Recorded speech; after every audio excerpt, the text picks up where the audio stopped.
Welcome to the Health Sport Podcast, a podcast in which we discuss with athletes of all levels, health professionals, and key figures of the sport world. Before presenting this episode's guest, please consider sharing this with your friends and loved ones who could benefit from it. Also, I encourage you to subscribe to the show on whichever platform you're listening to. It helps the podcast grow. This episode's guest is a former professional soccer player who competed in 6 countries, giving him a first-hand understanding of what elite sport truly demands. A mental coach, speaker, and founder of BTC Academy, he now works with young athletes and professional clubs, helping them build consistency, confidence, and resilience that separates the good players from the great ones, on the field and beyond. Please welcome Jean-Philippe Rutabayiro. GP, welcome back. Thank you so much. Part 2. Part 2. In English. Yes. First one was in French. And now, In English. why not? Why not? We both speak English. Absolutely. You're international. You're just back from Spain.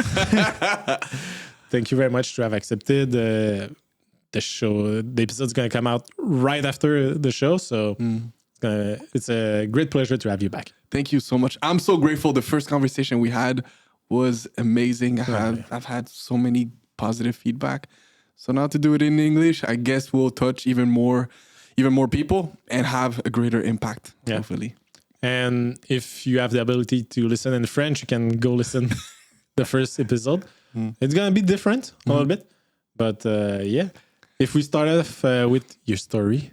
So you've played professionally in soccer in Australia, Sweden, Thailand, for the national team of Rwanda. Where everything started? Everything started in Quebec City. I am originally from Quebec City, with parents from Rwanda, a tiny country in the middle of Africa, a beautiful country that I love a lot, and just grew up loving the sport. And the rest of the story really explains on why this love was so deep, and I'm so grateful for this journey. Were your parents playing soccer? How did you find the sport? My dad is a football lover, and people watching, hearing, listening, growing up in this household, I really felt the passion of my dad for football, watching games, playing at the park with in the African League back then. I guess it was at the Parc Abraham. Yeah. Plaine d'Abraham. And I remember just being on the sideline, watching him, enjoying, having fun. And to me, it was also about connecting with people. I saw how football brought people together, and that just seemed attractive to me at that time. And that's when I joined my first football team at a young age. And one thing about your story is that when you were between 16 and 19 years old, you were a reserve player. You were not the star of a team. And as I said in the beginning, you were a pro soccer player. So during those years, what was your mindset? How do you feel to be a reserve player in those years? It was probably the hardest period of my soccer journey. I was extremely passionate. I was extremely ambitious. I had big dreams, big goals, but my reality was extremely disconnected from these goals. And I wanted to play pro. I wanted to play in Europe. I wanted to represent my country at the national level. But my situation was very different. I grew up in Quebec, and leading up to the post-high school years, I was recruited to play at the Cégep level. And I really just hit a wall. And I think this wall, at some point, we all kind of face it.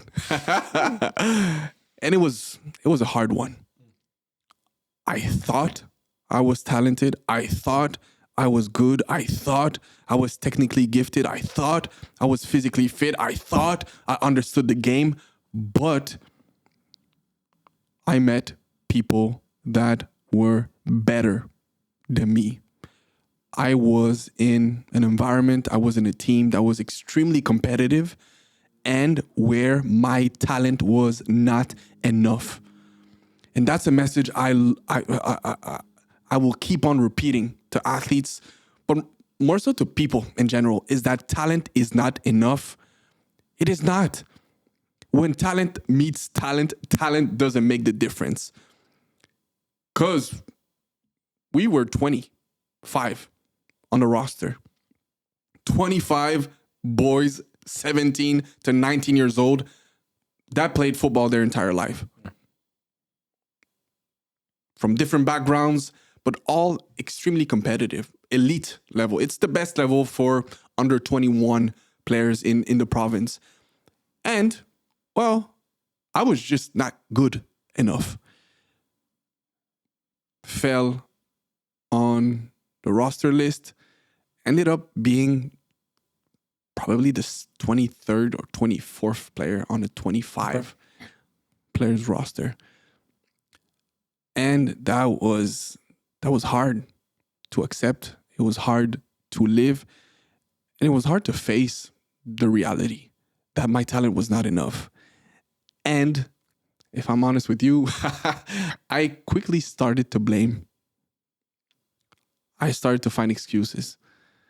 From external sources? External sources, of course, because I thought I was there. But the situation was extremely different.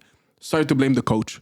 Started to blame the assistant coach. Started to blame the school. Started to blame maybe my teammates as well, because maybe they did not trust me or didn't put me in the positions that would allow me to play or to show my best when in trainings. But situation didn't change. I still felt frustrated, sad, jealous as well. Envy, bitter. One of my best friends was playing my position. Oh. He was giving me rides to trainings, playing every single minute, starting every single games, being the MVP, all-star of the league. That was my best friend. And I was in the stands. I was watching the games with the parents, with the grandmas, with the dogs.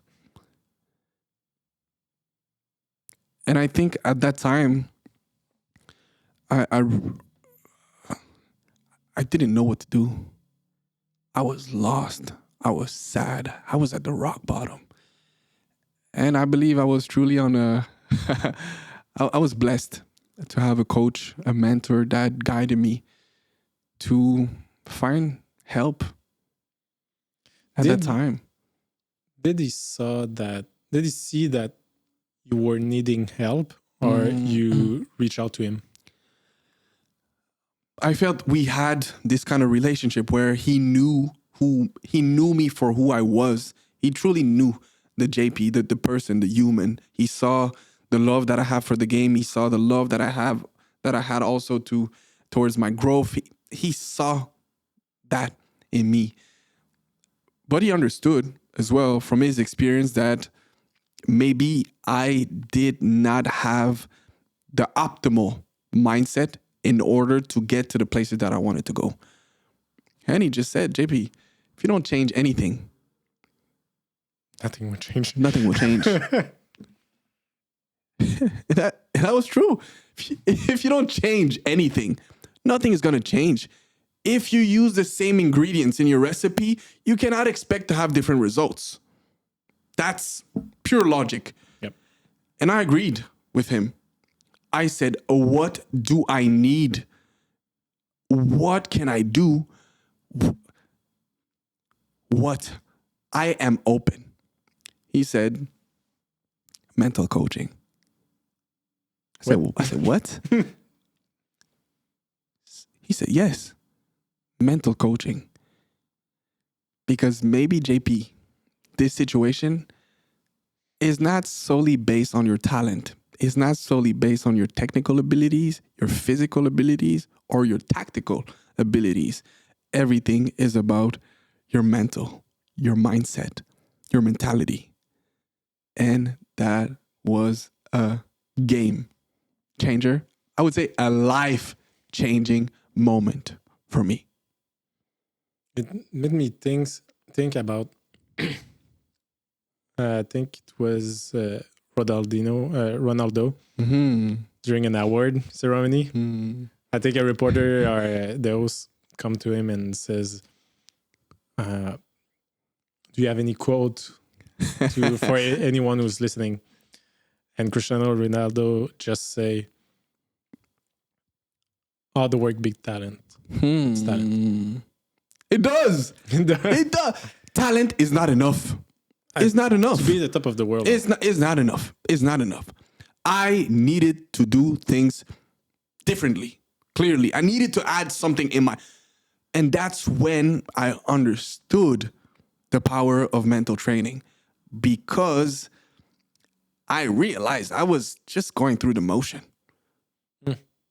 I was just doing what was enough. I was going to training. I was going to the games. I was working hard. Passively living. I was just doing what I saw people doing without any kind of self-awareness or self-consciousness on who I was truly, on my ambitions, on my goals, on the alignment needed for my journey really to take that path. So it was a life-changing opportunity for me to start this kind of training. And after that, I just became obsessed with being the best version of myself. How did you start the mental training? Was it with a coach? Yes. Or With a coach. With a coach. not the coach who told you to do it? Another one? Another one. A mental coach. Oh. Here in Quebec or? In Quebec. I was going Friday night session. Went to the office. Conversation. One-on-one. Nobody really knew it. Except my mom, maybe, but nobody knew it. And the coach and my mentor. Nobody knew it. But I felt it was leading me in a positive direction.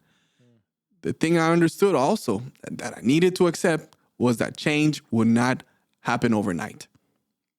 JP, even if you work mentally, you won't become confident tomorrow.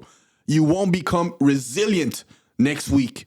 You won't have suddenly higher capacities because you do one session, because you do 2 sessions. It's about understanding that it's a process. If you want to work on your mental, it's a process. It's a journey. It's a path. But it's a path where you need to be 2,000% committed. If you're not, I feel like you're kind of lying to yourself. You want to grow? You want to reach heights or levels that you never touched before? Be honest with yourself. When I did that, wow. Things started slowly, but progressively to go in a positive direction. Yeah, made me think about the video I saw this week. I was saying, if you rise to the top quickly, you're going to come down quickly too, because you won't have enough reps to know what's coming or what. And when everything's come to you, and I don't know if I've thought about it once in the podcast, I think. I was saying with, it was Jacob, yeah. Everyone thinks that they want Taylor Swift's life. Oh, I want to be a superstar, a show star. I want to be the top of the world in a sport, top athlete. But if you think about Taylor Swift is the best example because it's just extravagant. Do you think she can go to the grocery store? Do you think she can go shopping in a mall with no one knowing her and just be herself and do what she wants to do? No.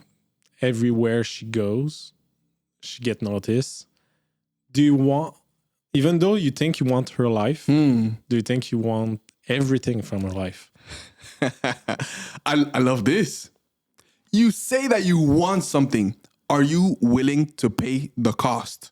Oh, yeah. Are you willing to assume every single decisions every single ingredients that will be needed to create that life. I want to play pro. Okay. Are you willing to put in the hours?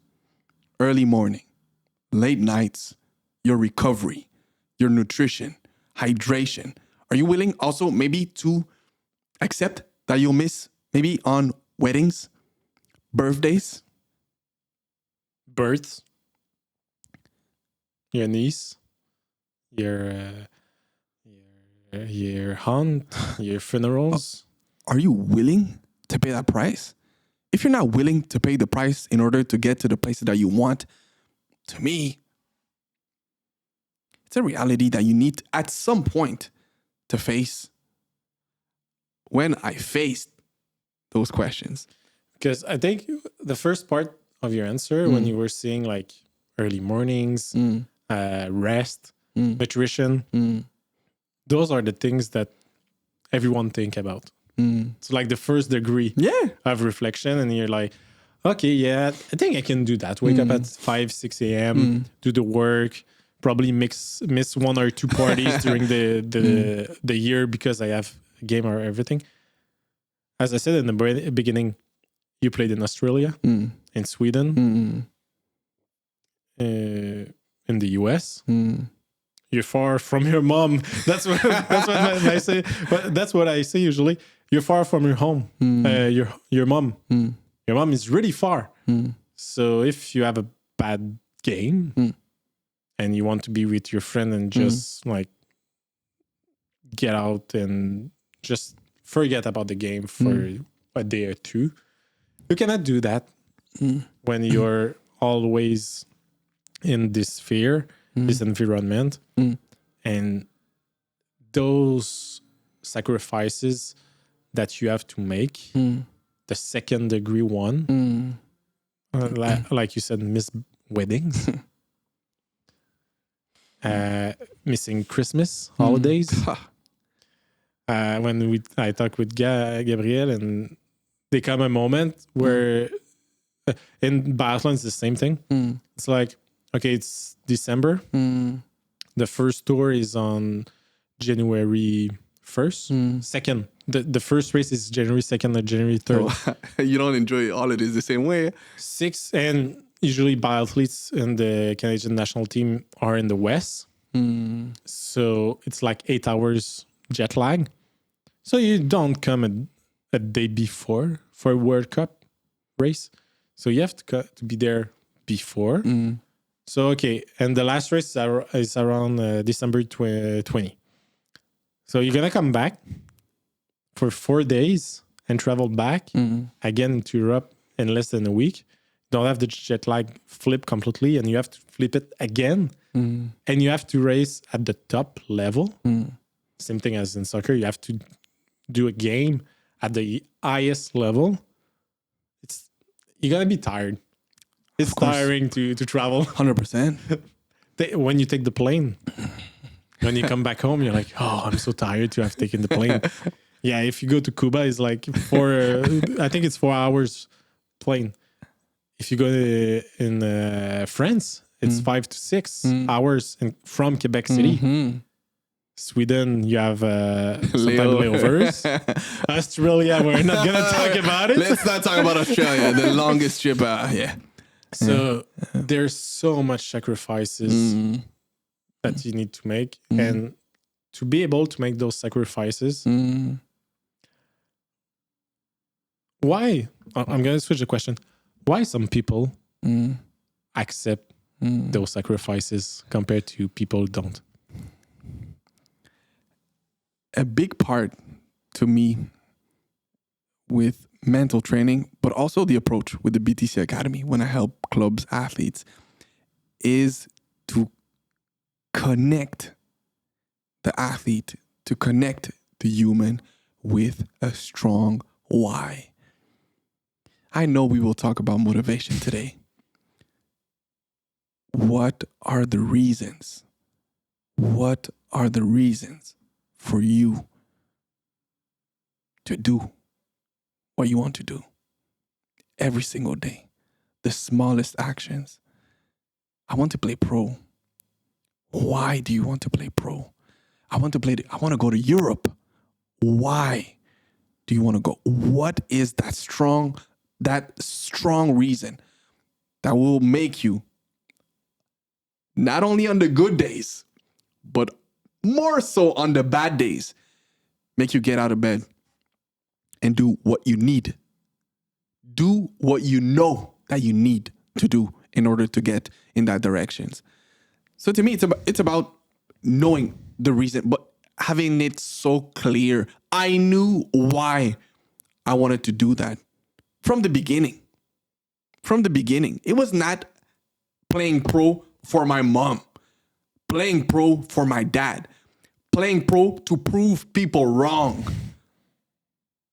playing pro to impress, playing pro for the likes on Instagram, for the girls or the boys. It was not for that. I truly felt that in this season of adversity, it would be an amazing story, inspiring story to maybe help a younger kid, a young boy, a young girl that maybe have big dreams, but that don't know where to start. From the day that I just started to be so committed, obsessed with being the best version of myself, I told myself, this story is going to be the most beautiful story. And every story, hero stories, it starts with hardships. It needs to start like that. In order to make a hero, it needs to be hard at some point. I started to write every single page of this story in my head, in my journal, saying, look, this is what I'm living right now. This is what I experienced. This is how I feel. These are difficult moments right now in my life, but these are my goals. I had it written down clearly in my journal. I had posters just to remind me every single day of the things that I wanted to achieve, the things that I wanted to live. And I guess maybe it was one of the greatest gifts that this mental coach gave me was a journal. And the title of that journal was Be the Change. And it held such a great symbolic for me, because I realized that all of these changes, all of this life that I wanted to live, I had at first to really be it, but truly and deeply. You want to be a pro? Can you be a pro today, right now, in everything that you do? And maybe if you do, if you are that long enough, you'll surely go in a positive direction. Oh, yeah. And get closer to it, I guess. Probably not at the highest level because of genetics, opportunities. Sometimes just not working right. Yeah. One bad step in soccer, you can get your ankle broken and 100%. miss a huge match. And it's just part of life. That is part of life. That's part of life. And sport? And probably at the moment, it's going to be hard. But later, maybe it's going to be a lesson that you cherish not every day, but it's going to lead you to a path that you couldn't even fathom if you were the top athlete of the world. 100%. And professional sport it's not made for if we look at the stats of pro athletes, but if you go out of a professional academy in England, you have less than 1%, 0 point something percent chances to play a professional game. You want in the your stats life. for hockey? Oh, something like that, no? For every year, birth year, so 1996, 1997, 1998, 40 boys in the whole world will play an NHL game. Okay. 40 in the world. Not Canada, In not the US. world. The world. 40 boys. So That's the stat. that's the stats. That's the stat. So success is different for everyone. That's something also that is good to say. My success, your success, Cristiano Ronaldo's success, Messi's success. Everyone's different. Everyone's got their own path. Everyone's got their own journey. The mission that I had at that time was just to maximize the potential, to go to the absolute maximum of my capacities and to see where it could take me. But I had this faith. I had this belief that I could turn things around. And that is exactly what happened. After those years where I was a reserve player in Quebec City, things started to open up. After years of sending thousands of emails. A door opened and I received a full ride, full scholarship in a school, university in New York to play NCAA soccer. And it has been kind of a turning point because that was the thing that I wanted the most. And my why was so strong. The first day that I stepped on campus for preseason, everyone was shocked. They say, where's this kid coming from? He's tackling everyone. He's got this energy. He's got this passion. He's got this commitment. Because I knew why I was on the pitch. I knew what it represented for me. I was so grateful. I had so much gratitude. I said yes. I said thank you to life for this opportunity, but I needed to make the most out of it. After 3 months, I was named captain. After 3 years, I was named on the all-star team of the conference.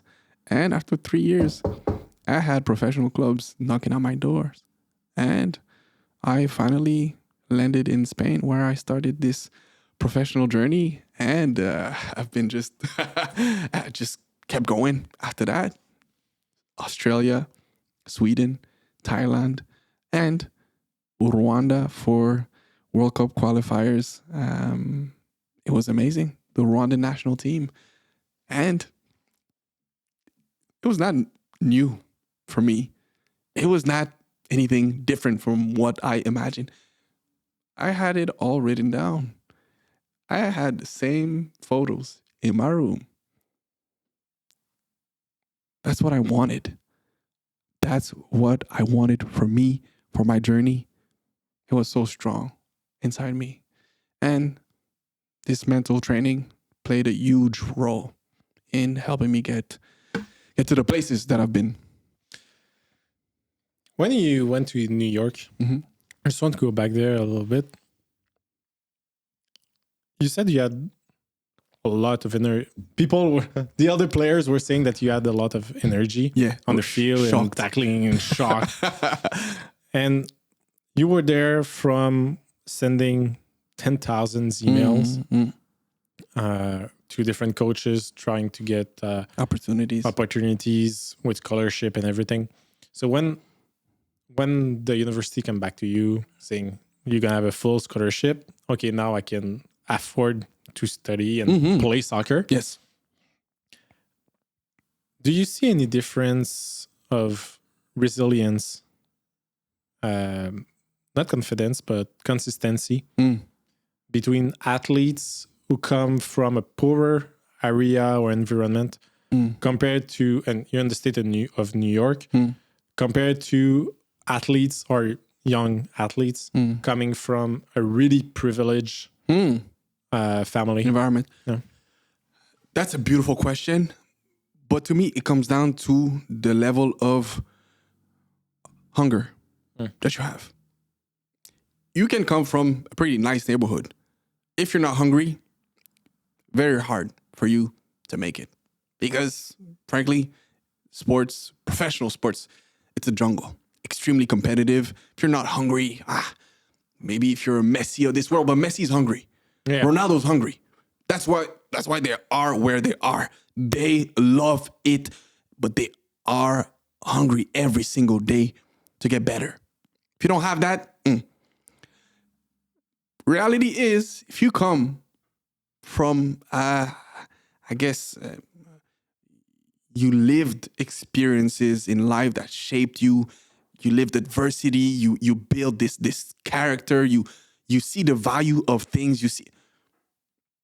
I see how there is definitely a path for you to cultivate or to grow this hunger in terms of the energy, the commitment, the gratitude that you have to have opportunities. It comes down to this.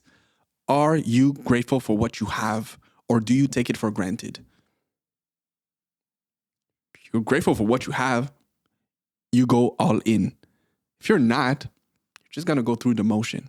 People that go through the motion, they will hit the wall at some point. It's gonna be a hard one. But if you build this kind of mindset, this warrior mindset, relentless, wanted to work, wanted to develop some strong work ethic, wanted to learn, grow, improve. That's ingredients that will make you just become a better athlete in general. So being hungry. When I landed in New York, I was hungry. I didn't eat for 4 years. I didn't play for 4 years. I was hungry. When there was an opportunity to eat, I was the first one on the table and I was ready to take it all.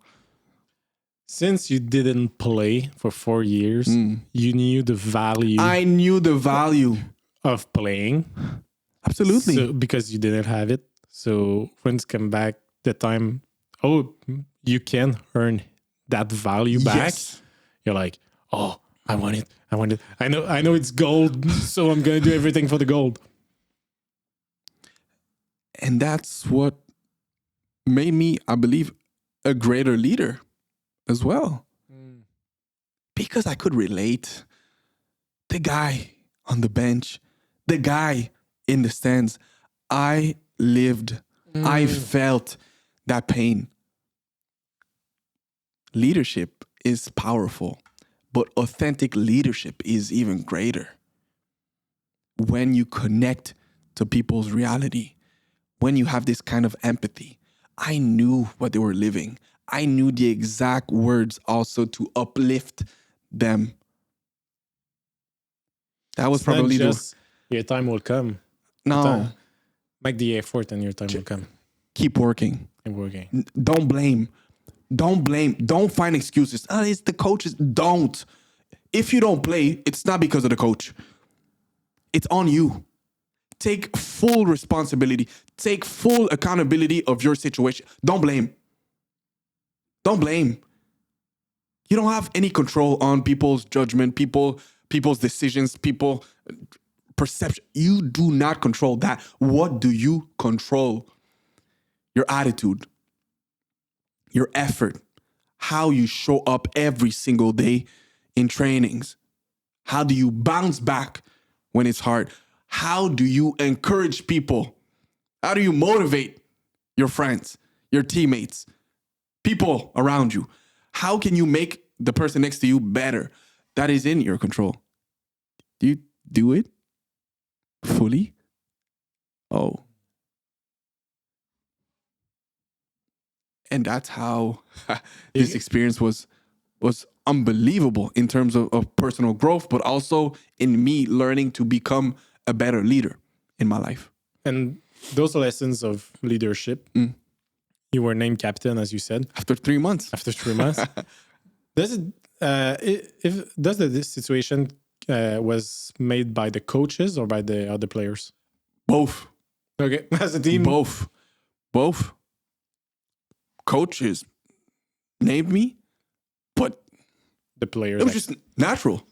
I am a player's player. I'm here for the boys. I want to help. I want to push everyone forward. I set the standard. But one of the greatest quality, I believe, and one of the greatest power of being the best version of yourself is the power that you have to inspire others to do the same. You made me think about a thing. I'm going to talk about hockey because that's what I know. I don't know much about soccer and everything. But if you look in the NHL, usually one of the best player of the team is the captain. Do you think being a leader can help you be a more skilled athlete?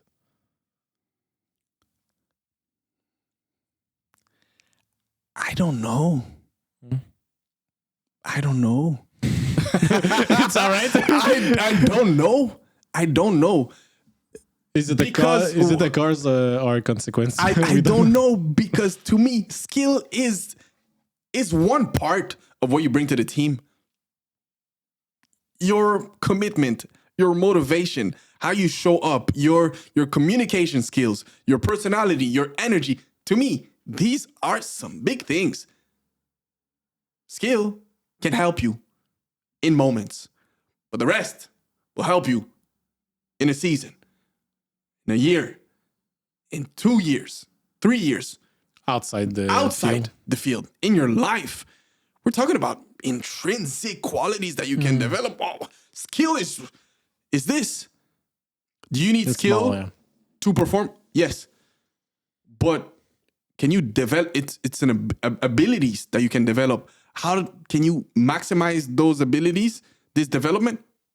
With the rest, with your commitment, with your mindset, with who you are. Because with your leadership, as a captain in sport, usually, I think is that also for soccer.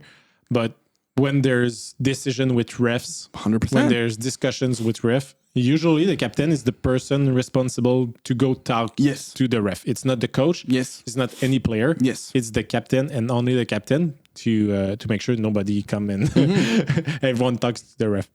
So when you talk with the ref, he's going to give you his or her decision, explain things are true. And when you come back to the team, you going to be the messenger to the team. Yes. And if the team do not trust you, your teammates do not trust you, you're going to have a hard time to get the decision accepted by the team. 100%. And like you said, the mental part is that, okay, guys, ref has made this decision. Forget about it. Yes. We need to win the game. Yes. We need to score. Yes. We need to defend. Yes. We need to up ourselves up. There you go. Yes, it's a bad call. What do you want to do? Yes. Stop giving. Stop caring. Stop caring. Not stop caring, but stop having be a victim. And just like, okay, yeah, is that fine? It's life. We're going to continue and we're going to continue perform and be better to not have another bad call. Yes. But people need to follow. Yeah. Everything rises and falls on leadership. Leaders are people that we are attracted to. They're magnetic. We will follow. We will trust them. But this trust needs to start from within. You need to be truly connected to who you are, your strengths. You need to set the example. You need to be a role model. That's how I see leadership. So is it about being the most skillful? Or is it the one that represents the values of the team, the attitude, the level of effort? Because we all know you can be Sidney Crosby. You can be Alexander Ovechkin. You can be Messi. You can be Lamine Yamal. You can be Ronaldo. But if you don't have the attitude, the right level of effort, the intensity, if you don't enjoy the overall performance. Sidney Crosby has so much testimonials. Yeah. The guy, he just came around and just say hi, how are you? And taking care, saying hi to the kids, taking pictures. Need to be great. Yeah.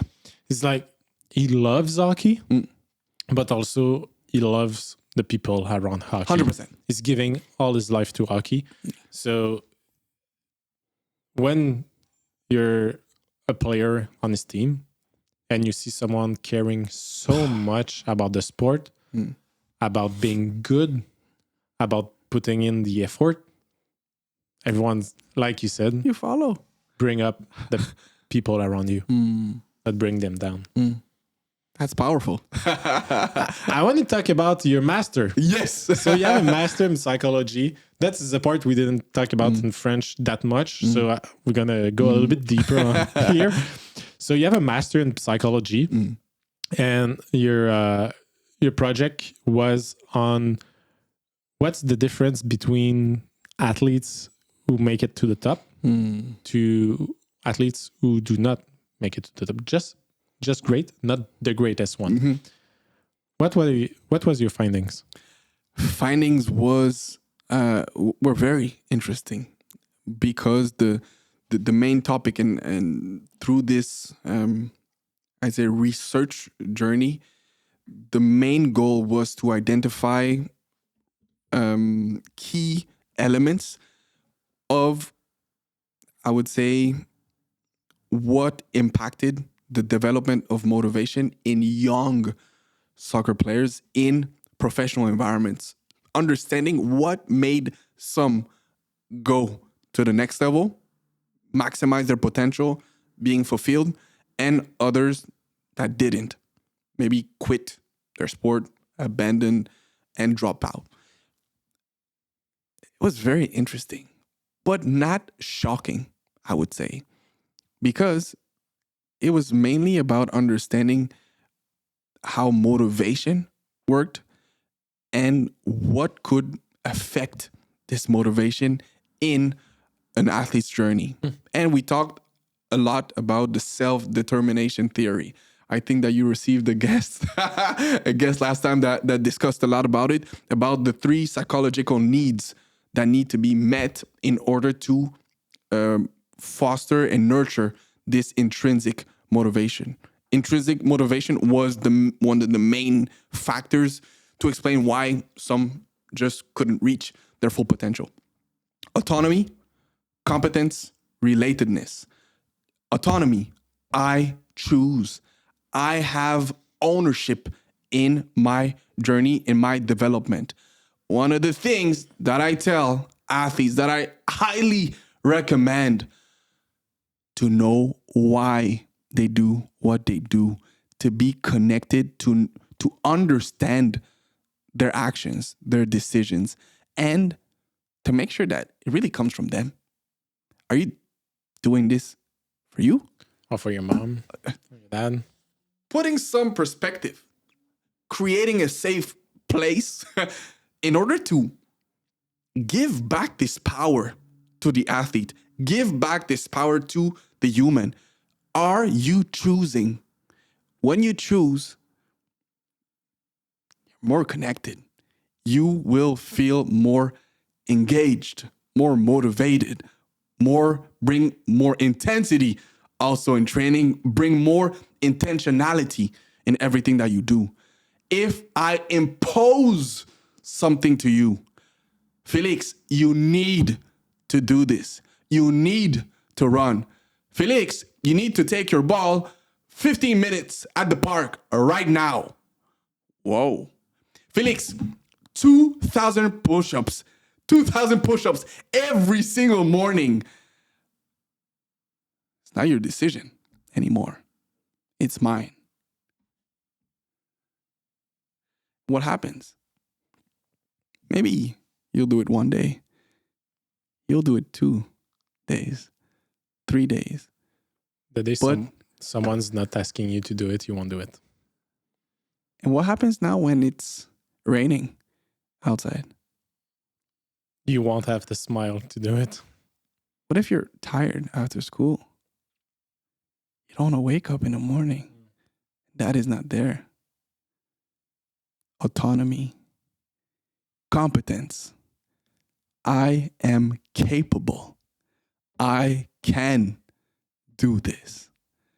Something you can develop. I am a mental coach. I also bring this expertise, this on-field experience from all of those years that I played overseas as a professional. That is the BTC difference. I'm not only doing mental coaching or general, overall touching. You lived it. You live it. You want to develop competence in football? You need to build proofs. Enough proofs. More proofs. It's not rocket science.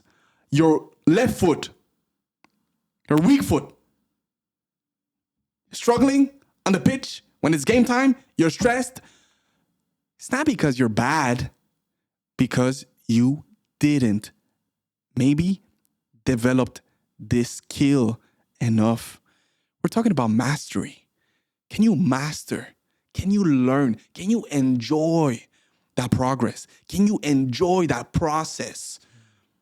And now it's about putting things in perspective also. If you try a lot, if you want to master something, you will have to accept one thing: failure. You will fail a lot. You will fail a lot. Many times. First time, it's not going to work. Second time, it's not going to work. Third time, it's not going to work. Can you accept that? Can you have enough grace, enough compassion? Can you build and create a positive self-talk? How do you talk to yourself when things don't go well? Like in business, when we say one no is one no less than it's one no closer to the yes. Yeah. Something like that. Yeah, 100%. Yeah.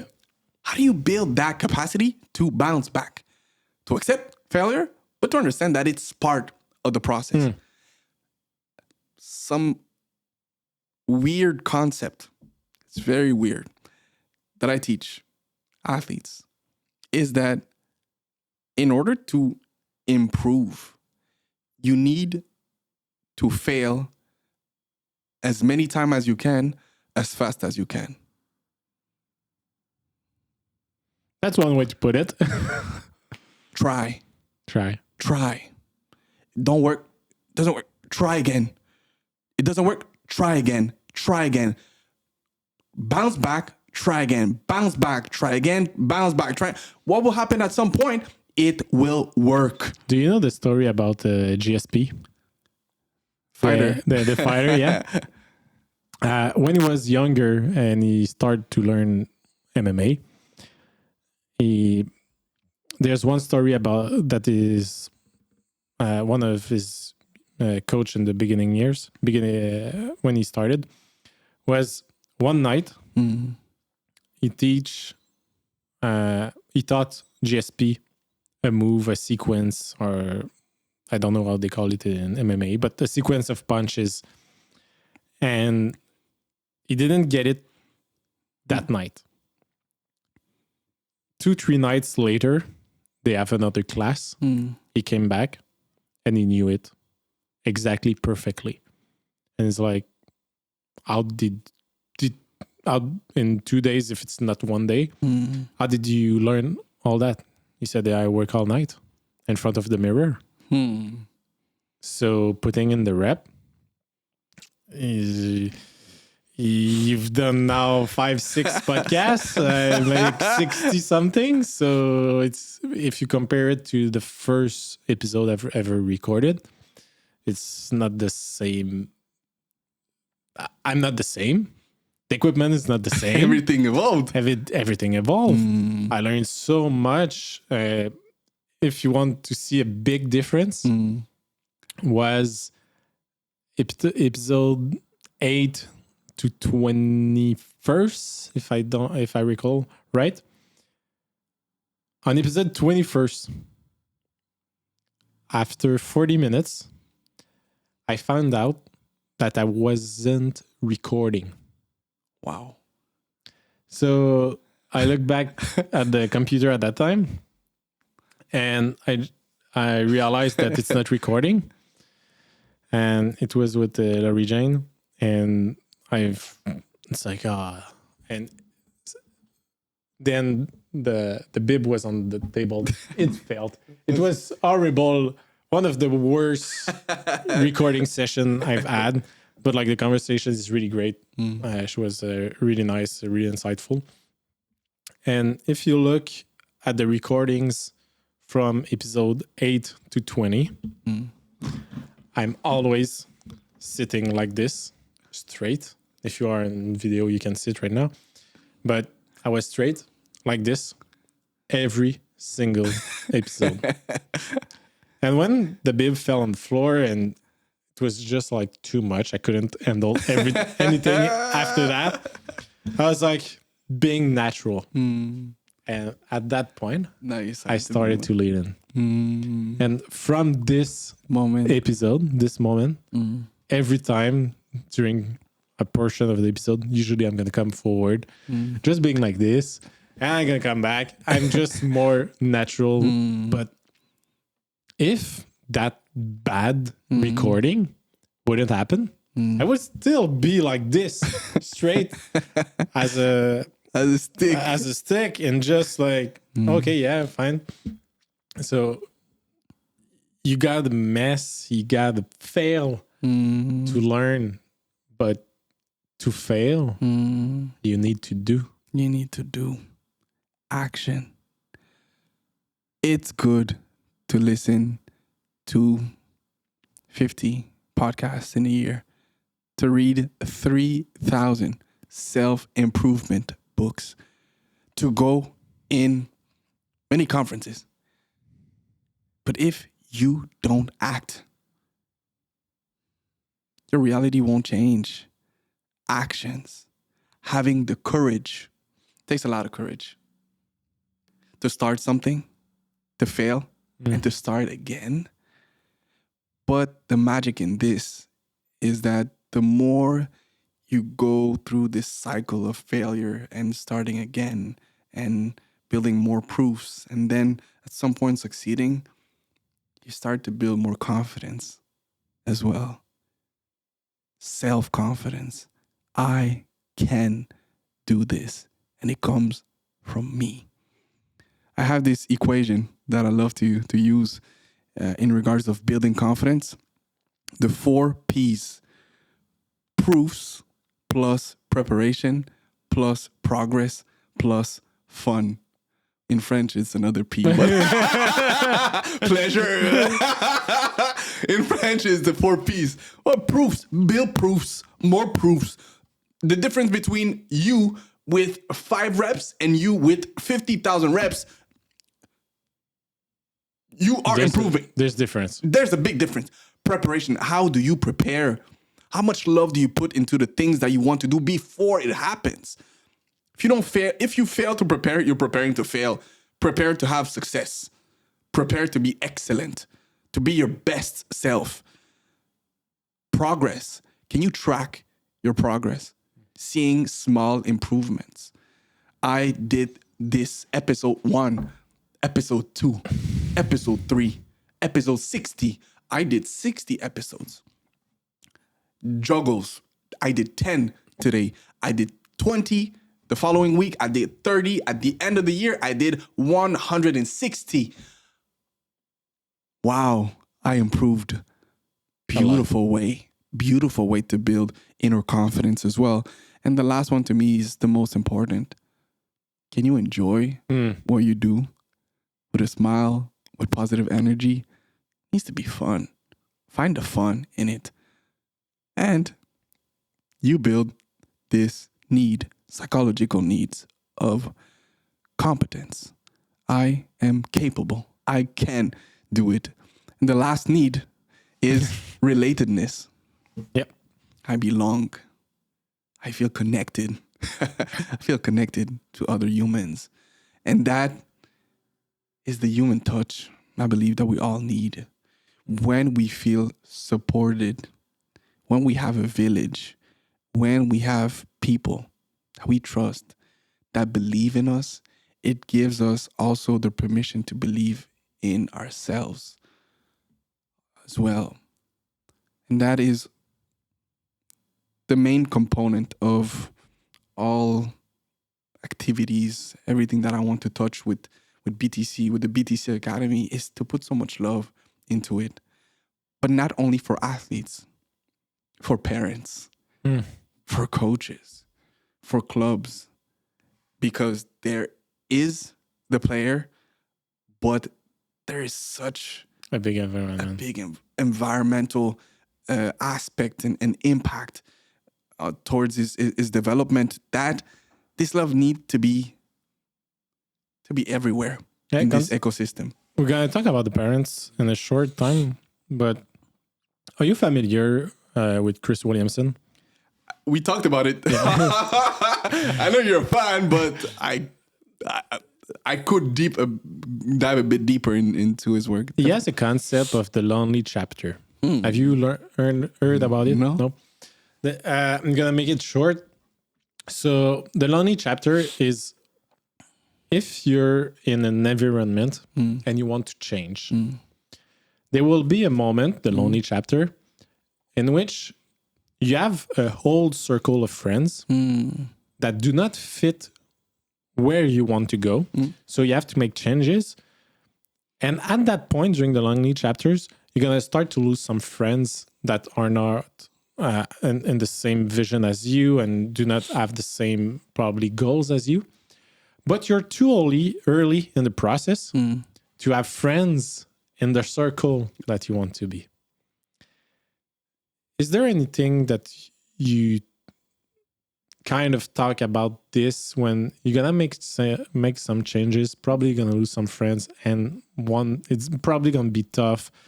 You talk about the parents. You can talk about it too if you want. But when you're 14 years old, for sure, your environment is gonna be the school. It's gonna be a parent. You won't have so much power over who you want to be with, but when you get older at 19, 20, 21, you start to be more autonomous in your own decisions. So how do you abort this with your young athletes? It is such an important topic to discuss. But I feel athletes are very smart. If you hang out with people that do the right things, you will do the right things as well. You hang out with the people that that take decisions that maybe are not aligned with where you're trying to go, it may have an impact in your journey. The way I like to put it is always to empower athletes in every single decisions that they will take. Working on autonomy. And it's about really being clear on the reality, being clear on your objectives, being clear on your why. Then to decide the type of actions, the type of decisions that look like what you want to achieve. And then we talk about alignment. Is this decision aligned with your objectives, with your goals, with the best version of yourself? What a beautiful question to ask yourself when you're 14, 15, 16. Is this decision getting me closer or farther than the place that I want to go? Are you getting closer to the places that you want to go? If yes, good. If no, there's an opportunity here to question yourself. Relationship is the same. Does this person embody? Does this person represent? Does this person take decisions that are aligned also with the vision that I have of myself, of my life, of my goals? Question here, to me, is a pretty simple one, but requires a lot of self-awareness. Yeah. Understanding what's good for you and what could be detrimental also to your journey, to your development, and to your life. So it is so important knowing that people that you surround yourself with will have an impact on your life, on your success. If you are in a room with 5 extremely successful people that thrive, people that are motivated, you don't feel weird to talk about growth, improvement, hard work, you feel like it is normal. But if you are in a room where people are content, people satisfied with the bare minimum, and you talk about having the BTC mentality, talking about being 2000%, being committed, wanting to learn, wanting to grow, you will feel weird. Be in rooms where it is okay to be you, where it is accepted. Be in rooms where you are pushed to think differently, to grow, to be in rooms like that. Being in rooms where you're being pulled up instead of pulled down. You see, talking about it to me is already a big step. I started to learn about it at 19 years old. I would have saved a lot of time, a lot of headaches, a lot of friendship heartbreaks as well. Just by being more aware, building self-awareness, self-consciousness makes a lot of difference, because you can be extremely talented, big potential.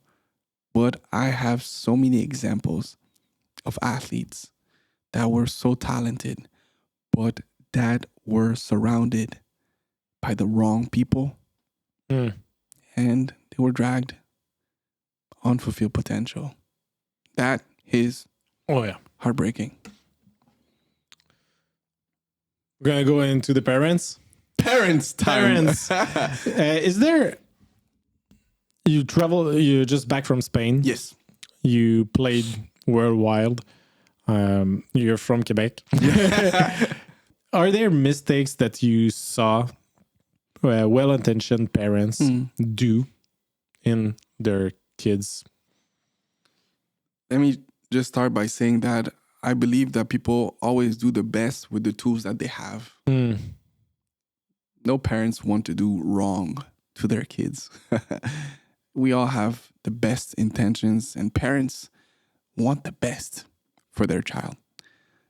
Where I believe that there's an opportunity to grow is to create a bridge between the coaches, between maybe the mental coach, between the parents as well, to have more conversations, to educate more, to give more tools. Because one situation, for example, that maybe not that big for a parent can have an impact on their child, on their development, on their process as an athlete. Example number one that I see or that I hear, regardless of the environment, is to want to do things for their kids. Example, I take care of your soccer bag. I take care of your shoes. I take care of your schedule.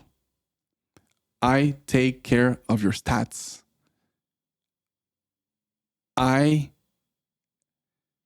will find camps to do, academies that would be good for you.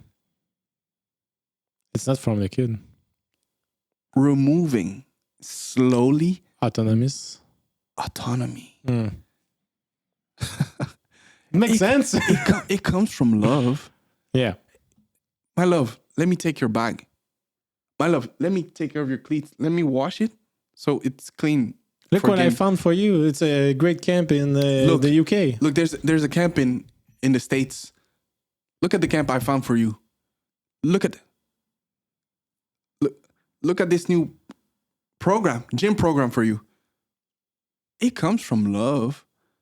It comes from wanting to help, but the impact is on autonomy.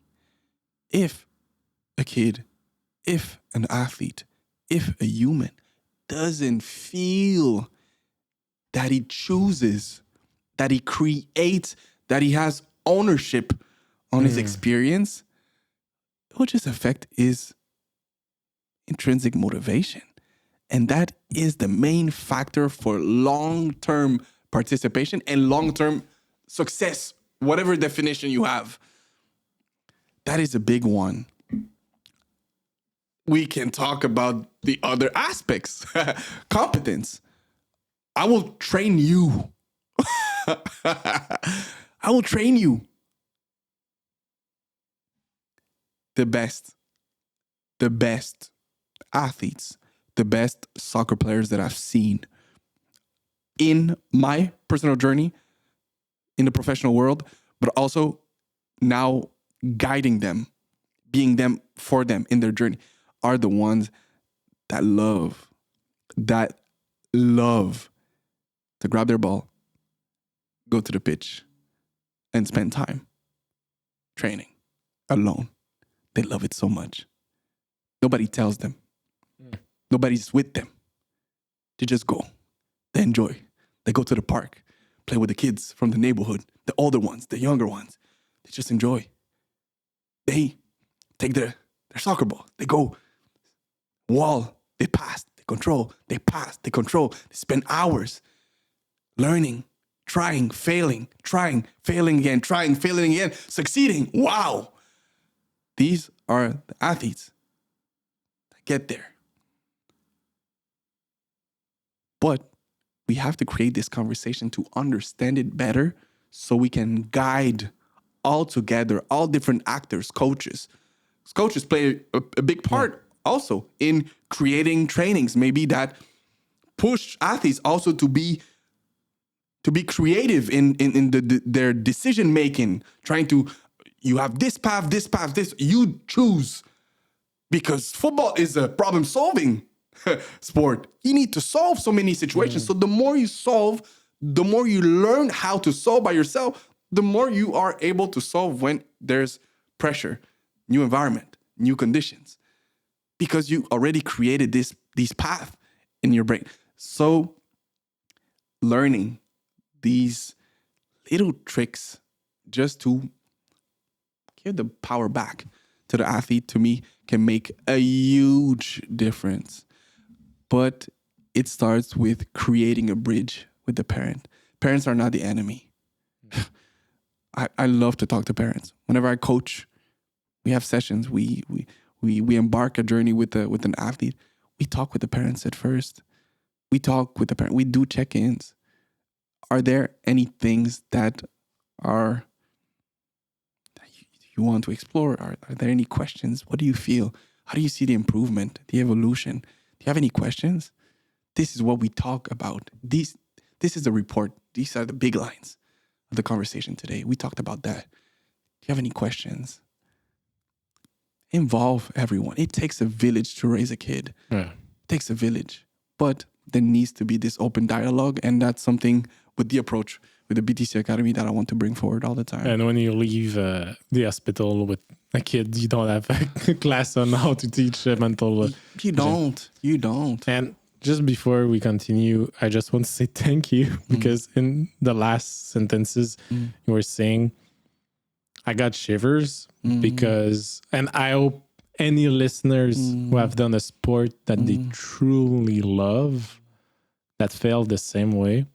When we were talking about the best athlete were going take the ball and go kick on the field just for fun. For me, it was shooting. Biathlon is cross-country skiing and shooting a rifle. I could shoot rifle for all day long.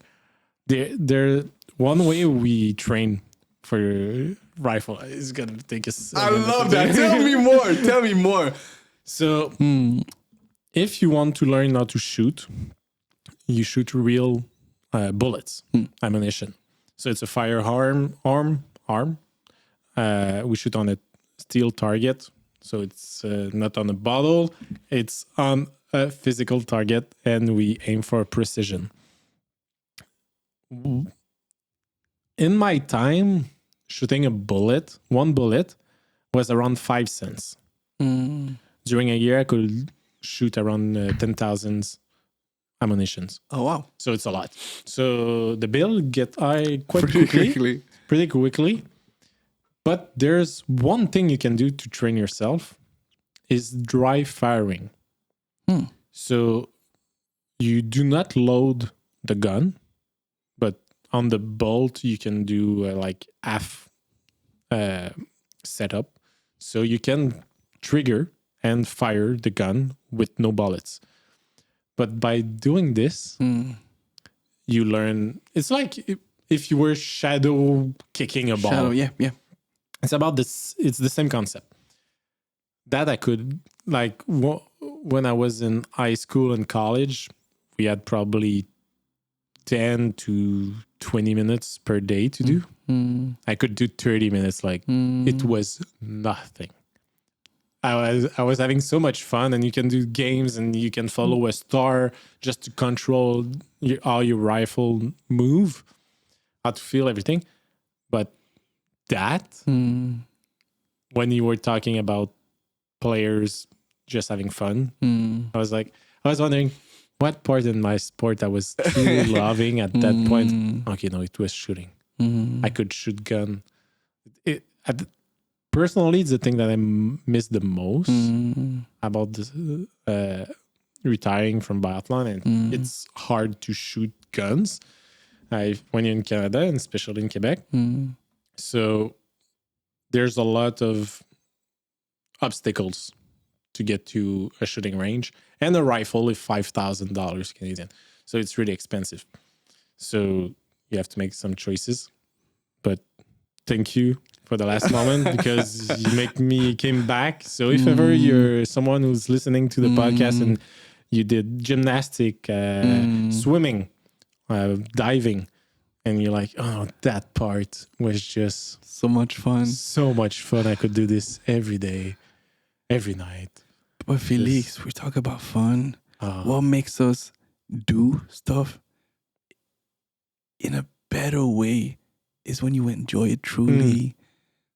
This is such a great reminder. It cannot be that serious.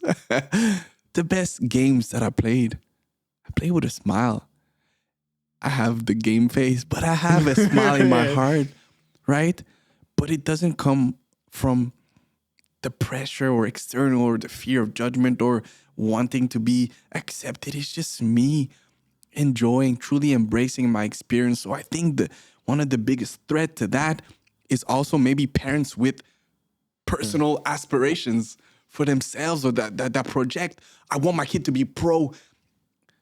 Why? The greatest wish for any athlete, for any human, is to enjoy what they're doing and to growing and to be fulfilled by their lives. Being pro is such a beautiful idea, but it is not tangible, and it's, put things in perspective. There's more chances for your kid not to be pro than to be pro. Can we focus on the positive that this experience can bring to him or her as a human? Let's talk about that more, because we know sport has a huge impact on people's life, on the world, on societies, on communities. Let's focus on the positive that it can bring, and bring back the fun in everything that we do. And when you were traveling, did you see differences on how to teach or how mental coaching is being done? Yes. Oh. Because from my experience within the different clubs, partners that I have in Quebec, in Canada, even in the United States, most of them are amateur clubs. Yep. Clubs that are just running. It's not the Premier League. It is not. Operating with different levels, recreational, competitive, elite. Some have semi-pro level, but it's amateur clubs. When I travel to Europe, when I go to Spain, when I was in Sweden, in Stockholm, I collaborate, I work in professional clubs. What changes is, I would say, there are many things that changes. Let's just say it like that.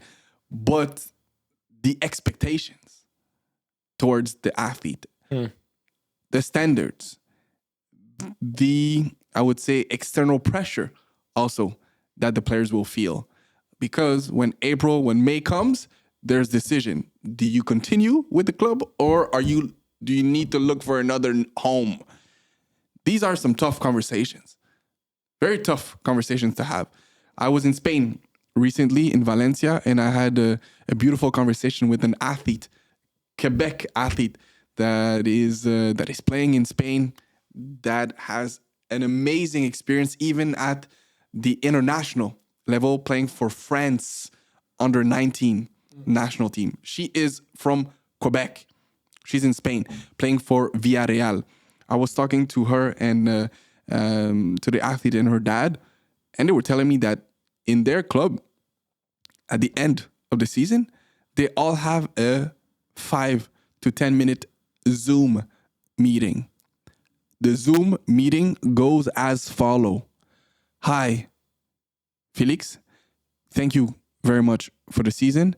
We decided to A, Continue with you, or B, we decided that it's best for you to find another home.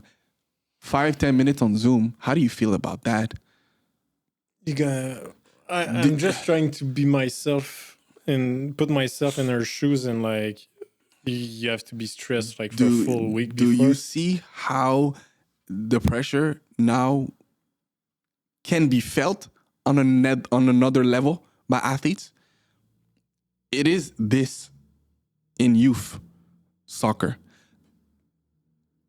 I heard the story about the U.S. men national team coach deciding for the roster for the World Cup, sending emails to players to tell them that they didn't make the roster.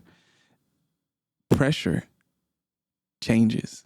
If you play at the elite competitive level in Canada, in America, you can feel pressure.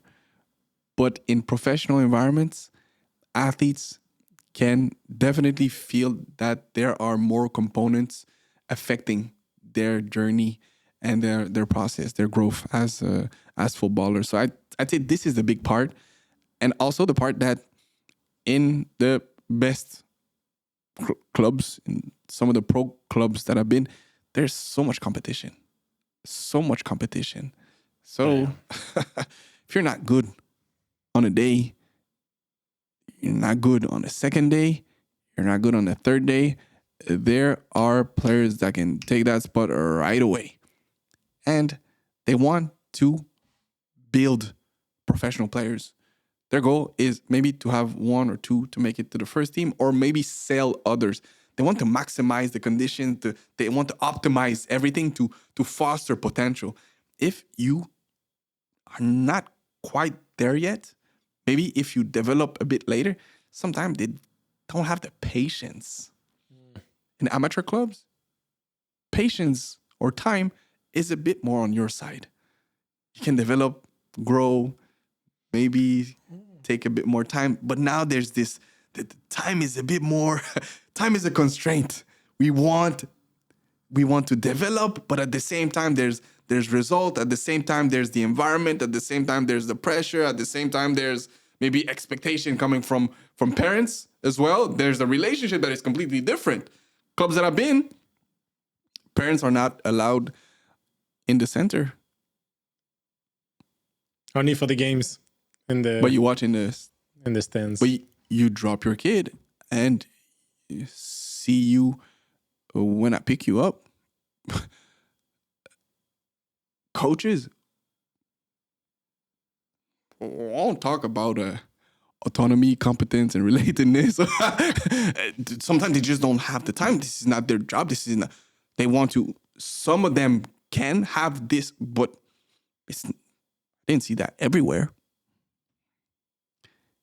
Many different ingredients, elements from the environment that changes and make it, I'd say, even harder at times for those young athletes to to really maybe overcome blocks, mental blocks, I would say, and to help them continue their journey.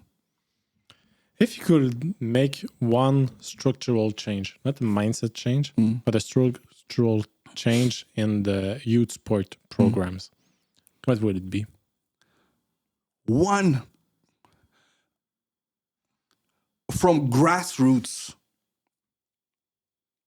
soon as an athlete he joins a football club to meet their needs, they will need, or there is a beautiful opportunity to educate more on the mental side of the game. With tiny elements, with maybe putting fun at the center of the conversation a bit more, maybe in coaches' education, maybe in parents' education, in connecting all the different actors that want the same thing. We all want the same thing. I want this for the athlete. I want the athlete to be on the field, to enjoy. I want the kid, I want the player to be fulfilled, to express himself, to be free, to feel free on the pitch. But I think we all want that. Coaches, parents, clubs, that is the best way for one athlete, maybe in 10,000, to make it to the top. That's the best chance. If he hates training, if he hates games, He won't be at the top. he'll just stop. He'll find something where he'll enjoy himself more. As simple as that. So more education, more conversations, and more tools. More tools. If I join, if I intervene, if I deliver a workshop, to me, it's never about a one-hit wonder. I come one time and then that's the last time you see me. No, it needs to be continuous. It needs to be aligned with the different stages of development of athletes. It needs to be also aligned with the club's culture, values. It needs to be aligned with wanting to develop humans to help athletes. If it's the opposite, if we're focused too much on winning, too much on results, too much on trophies, we're missing a big part. I love to win. I am a competitor, but I do know that winning at all costs, I don't believe in that. If you win, but you don't respect yourself, you don't respect your teammates, you don't respect your opponents, you don't respect your values, you don't respect who you are, to me, you are losing. Don't lose. Be a winner in all different ways. Win in every single thing that you can. But that's what I call the BTC winning. With your attitude, with your effort, with the fun that you have, with the leadership that you bring to the table, with how you encourage people around you, with how you can make your teammate a better one. And you can see it on the other way. Like, if you win, you won, but you didn't respect anyone. Is it a good win? I don't think so. But if you lose, okay, did you respect the other team? Did you respect your teammate? Did you make one perfect pass that you will remember for all your life? Did you make a play that lead to your only goal of the team for this match? Those things you'll remember for your life. And those are great lessons that you can bring after that. 100%. And it's a finite game. Sports is a finite game. There's a beginning and there's an end. That you want it or not, after 90 minutes, a game of soccer is done. It's done. You're going to have another one tomorrow or next week. So, yes, it happened. So what? So what? Absolutely. What did you learn from it? Are you a better person from this game? And like you said, did you respect yourself and your values? That's a big one. Did you respect yourself? Did you respect what you stand for? I talk a lot with non-negotiable. with athletes. What are your non-negotiables when you step on the pitch? It's a contract between you and you. I remember my non-negotiables, Felix, as soon as I stepped on the pitch, I told myself that I would give absolutely everything. 2,000%. I don't talk about 100%. 100% to me is good. 2,000% to me, it's a different game. 2,000%. Doesn't matter if it's raining, if it's sunny, if it's I play in Australia and Spain, I will give my all. Second thing, I will be a leader. I will encourage. I will communicate. A positive leader. I will a positive one. A positive one. And I will be confident. But to me, confident came with actions, the body language, how you speak. I have a voice that, that can be loud, how you communicate, the energy that you bring, how you bounce back, how do you reset after a mistake. I want to be confident with everything that I do with my action. My body will show and I will feel. That were my non-negotiables. And every time I step on the pitch and I respected that, you know what? I enjoyed myself so much. Were you always that good at speaking? Not the first time. Reps. You have when we recorded in French, you stated that your mission is to have an impact on 10 million person through mental coaching. Where are you now with that number? This vision of the BTC Academy, BTC stands for Be the Change.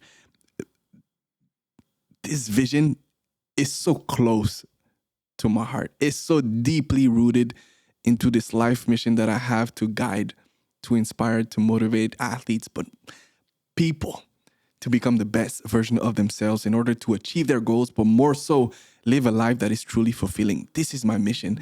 And thinking about that number to me was about just imagining a community, my community, the community that gave me that opportunity to grow, to discover this beautiful sport. And I said, how many are we in the province of Quebec? 8. 8. I said, JP, 2,000%. Let's aim for 10. So this vision of helping 10 million people with the BTC Academy through mental coaching, through individual mental coaching, through conferences that I deliver, through workshops, also through the annual programs that I have within clubs, is going pretty well. But I know it will be a process. It will maybe take a lot of time. But I truly believe in this, in adding value to people and wanting to help and wanting to inspire, because I do know that at some point in my life, this is exactly the message that I needed to hear. And this is a message that I heard that changed my life. And I feel that it can change so many lives on earth. So yes, I am talking about Quebec because I love Quebec. We've known each other for quite a bit, and now you've seen that I am pretty quick to take my luggage and go overseas. Yes. I will always have that in my heart, because when you love, there's no limit. This is how I see it. I will be quick to go and work with professional clubs because I do know this environment. You'll see me in Stockholm, in Sweden. You'll see me maybe in Gothenburg. I was in Spain, in Valencia, a couple of weeks ago. I was in Anderlecht in a club in Belgium, also the previous month. I will go everywhere that this love, that this passion, that this mission will bring me. But it is important for me to help my people, to help my community, to help those kids, those boys, those girls that live this game in Quebec with this Quebec reality, that want to to experience amazing things. And now I feel that there's so many beautiful opportunities with the roses. We talked about Gabriel, our friend Gabriel, our friend Gabriel Lambert with the roses. There's FC Supra, the men's team that plays in the CPL. There's the CF Montreal. They have a women's program. There are clubs in the province that do amazing things, from Quebec to Montreal to Rivière-du-Loup to Rimouski to Côte-Nord. Every single region, Outaouais, name it. Everyone wants to bring so much love to the game, that want to elevate the community, that want to bring Quebec on the map, but that want to make Canada a soccer nation. And I believe Canada is a soccer nation. With the World Cup coming up, we will see. Everybody knows, everybody respects Canada. Whenever I go somewhere, they talk to me about my origins. I say, I am from Quebec. I am Canadian. I am proud. And they respect that because they know Canada's got ballers. They know Canada's got amazing players. And this mission will stay in my heart. And I think the main thing that I really want to bring forward in the upcoming years will just to bring all this love to more people in a more, I'd say, in an easier way. I feel there's a lot of requests, there's a lot of demand on individual mental coaching, but I do have a limited capacity. I cannot work with thousands of athletes. I work with a very limited group of athletes that are in the 2,000% motivation commitment. But my goal is really to connect, to touch more lives through the club's program, to a mental coaching program, and that is a year round program. Yeah. A program that I developed.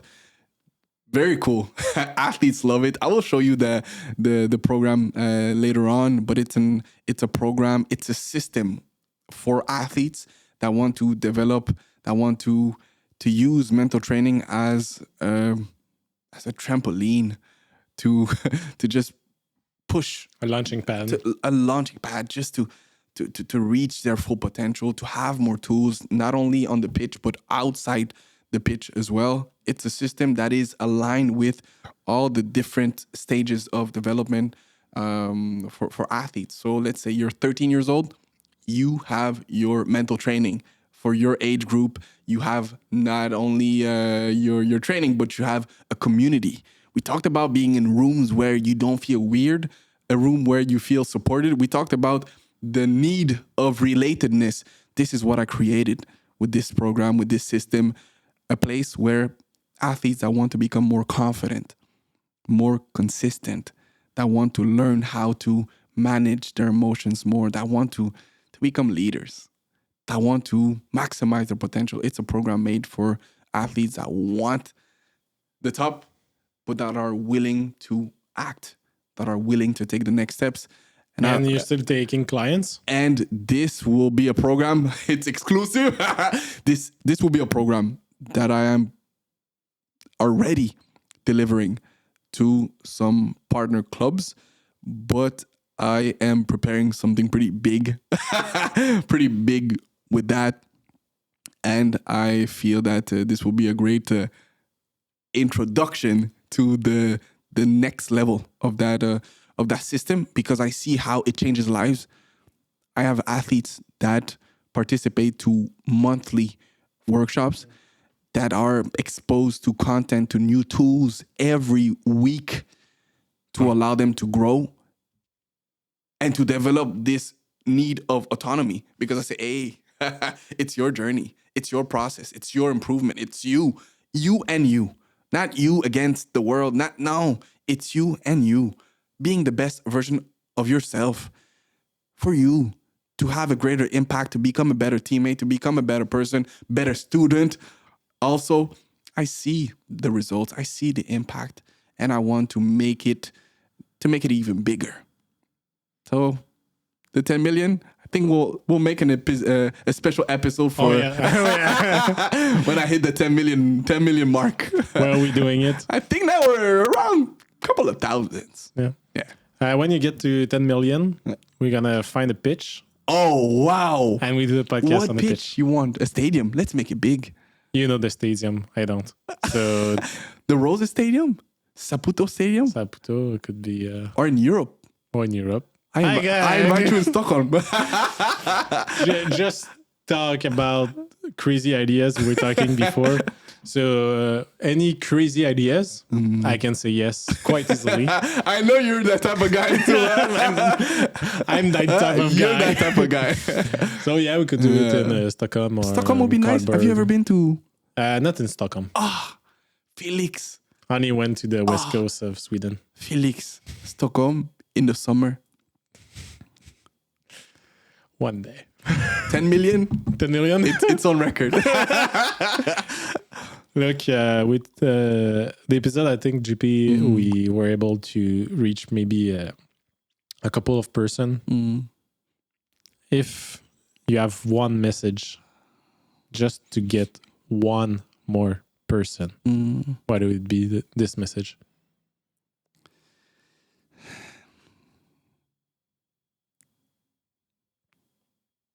One message. One message. I think we unpacked a lot of things We today, unpacked a lot. but my message for people listening would just be to think about the life that you want to live, to think about the objectives that you set to yourself, to think about maybe the person that you want to become, to think about that reality, that life that you truly want to live, and to try your best to be it every single day. And to me, it requires so much courage to try to live a life that maybe I've never been lived before, objectives that have never been reached before. Maybe you are in a position, in a situation that what you're thinking of may seem impossible. It takes a lot of courage to try. It takes a lot of courage to fail. It takes a lot of courage to get out of your comfort zone. It takes a lot of courage, but to me, it takes a lot of love too. So my message would really be to trust yourself, to love yourself, to have compassion for yourself, and to pursue that thing that is in your heart, to pursue that thing that is in your heart. And I feel that life often rewards people that put so much love into what they do. So keep believing in you, and there will be a positive path. Yeah. I have one last question. You know it's coming. The last one, that special one. Yeah. What does it mean to you to be healthy? Did it change from the last episode? I don't remember that answer from the last episode. But to me, to be healthy is to try to become the best version of yourself, but in everything that you do. And to me, health is such a broad, but such a beautiful word as well. Connecting your passion, connecting your strength, connecting maybe some your qualities, your strength, connecting how you see the world. Maybe you're a creator, maybe you love art, maybe you love volleyball, maybe you love soccer, maybe you're studying, maybe you work, you have a job in finance, maybe you work in a school. Try to become the best version of yourself in all aspects. Just try. Because I feel that when you give yourself the permission to try to become the best version of yourself, it is probably the most or the greatest mark and gesture of love to yourself. Have the BTC mentality and life will go well. That's great. It was around something like that. But yeah, if people want to follow you, find your different workshop, where they can find you. On Instagram at btc.aca, on Facebook at BTC Academy. If you see my face with a smile, this is me. This is the right place. If you find Bitcoin, please, this is not the person who's talking to you today. On LinkedIn at Jean-Philippe Rutabayiro, people can connect with me on my personal account. It is personal, but I am pretty open. I love to connect. I love to help. This is my mission. I'm here to really add value into people's lives. 10 million people. And that's the vision. If people want to discover a bit more of the BTC world, there's the website also at www.btcacademy.ca, academy with a Y, international in English, .ca. And you can find more of me there. If you have any questions, if you're an athlete that want to become more confident, more consistent, want to enjoy sport more, to be more free on the pitch, I am here. If you're a parent, dad, have a question, I am here too. If you're a coach, a club, I am here to help, and this will never change. Perfect. Thank you once again. It was awesome, huh? Thank you so much, JV. In English too, huh? In English. Yeah. Good job. It's always great to have people back from a French episode or an English episode, or doing 2 French episodes, but we went into places we didn't go. I know the last time. So thank you very much, GP, to have made the time from your really busy schedule and mine also. So thank you so much to have made the time. Let's see each other in Stockholm, maybe. 10 million. Before that. Thank you so much. See you next time. Bye-bye. Thank you to have listened to this episode of the show. If you enjoyed, please subscribe, leave a rating and review. It really does help. And for more content, please follow the show on Instagram, Facebook, YouTube, and TikTok. See you next time.